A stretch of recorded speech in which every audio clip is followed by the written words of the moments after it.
Amahoro y'Imana nabane namwe.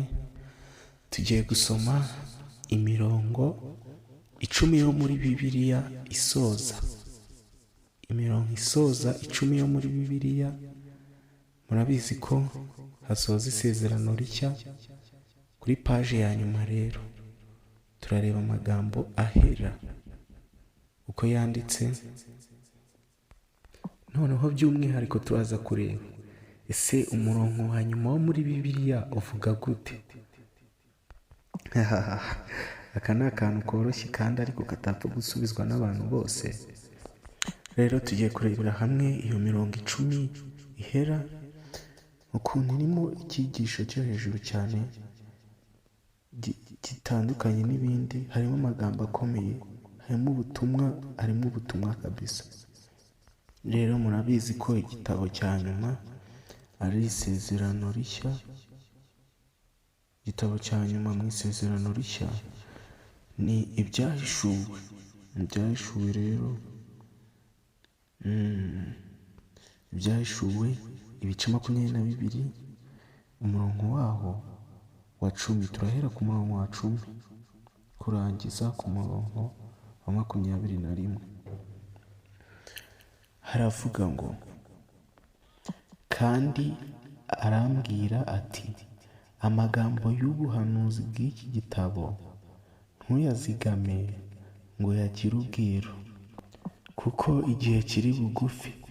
Ukiranirwa agume akiranirwe, uwanduye mu mutima agume yandure, umukiranutsi agume akiranuke, uwera agume yezwe.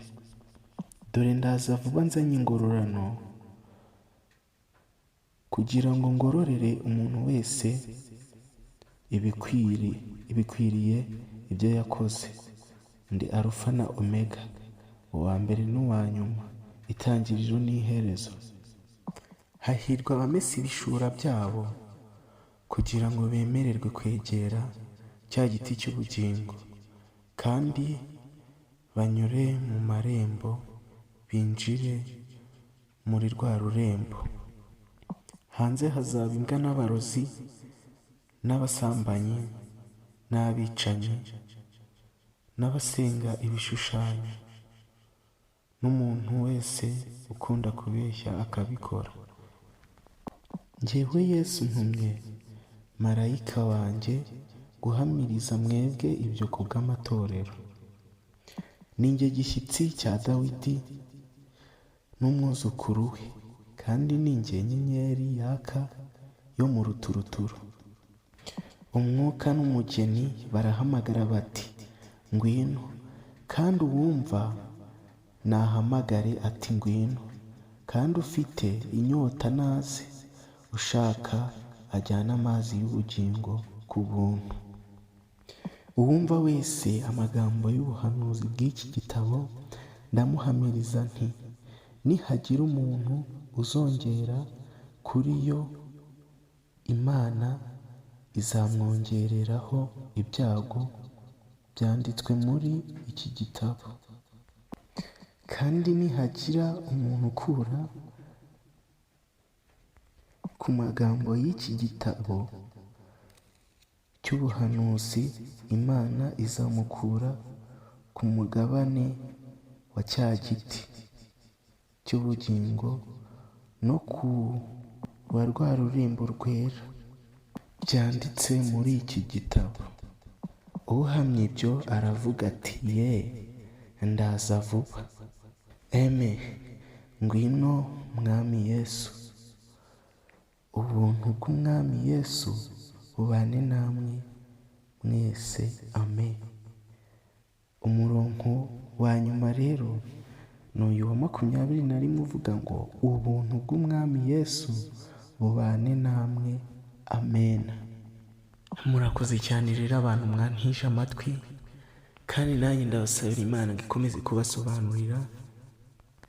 Muzi rero dukomeze dufatanye gusoma cyane ko muri ino minsi abantu benshi bamwe na bamwe usanga batagisoma Bibiliya cyane, basigaye bumva impuguro bikaba birangiriye aho ngaho ntibasome Bibiliya. Ariko buriya Bibiliya byo ni ubuhanuzi butavangiye, kandi mwabyumvishemo na hano. Buriya ni byiza ko wasoma Bibiliya hatagize wenda ikindi kintu kiyongeraho cyangwa ikigabanyijeho. Amagambo yonyine aba yanditsemo hariya aba ahagije. Yego n'impuguro ziradufasha cyane pe, ziradufasha cyane, ariko nyine ntitugace umuco wo gusoma Bibiliya abakristo n'abantu bamenye Imana. Murakoze cyane, mukomeze munshyigikire rero mukora like, share na comment na subscribe mutayibagirwe. Umwuka wera w'Imana akomeze kubana namwe. Amen.